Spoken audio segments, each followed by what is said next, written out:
Hi everyone. I work with a lot of first-time home buyers, and their first question is, what is the process like? What am I getting into?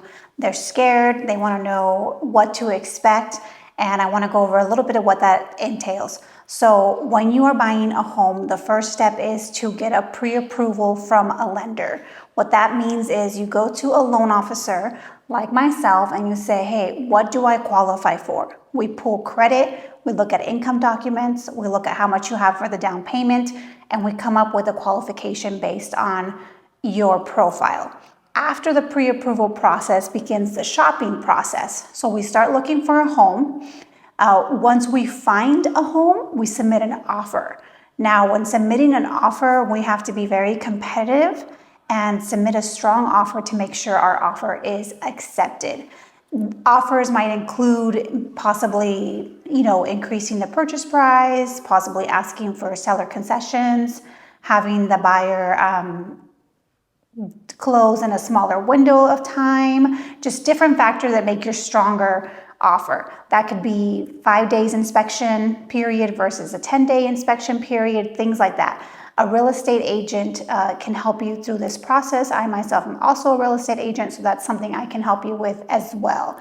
Now, once you put the offer in, once it is accepted and they say, okay, we are going to take your offer, we now start the inspection period. Inspection periods is normally 10 days, but sometimes when submitting a competitive offer, we do a 5-day inspection period.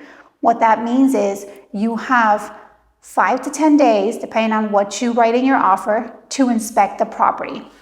You bring out an inspector to see what is wrong with the actual property itself, what needs to be fixed. This is like ACs, piping, any water damage. All this gets known in the inspection. Your inspections here in Arizona run from about $500 to $600 that the buyer is responsible for.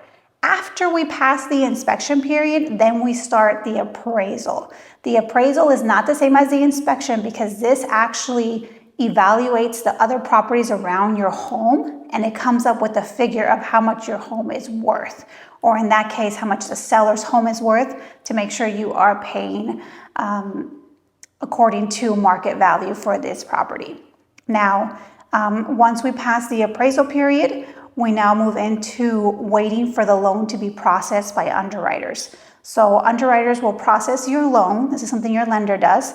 They process your loan, and they might have some things they want to get from you in addition to what you already submitted. So once you're in underwriting, you will be asked to provide additional documentation depending on what the underwriters have questions on. Once we get the clear to close from the underwriters, means the loan is done, everything's taken care of, then we move into signing. So we schedule a signing appointment at the title company or at your house, depending on schedules, and there will be a notary present that will go over your documentation. Your lender or your realtor would also be at this meeting. Well, they'll go over your figures, your settlement statement that goes over your cost of what the loan and the loan details. Now, after signing, we wait for it to be recorded with the county. Once everything is recorded with the county and the property is officially yours, at that point, you will schedule time with your realtor to give you the keys to the actual home.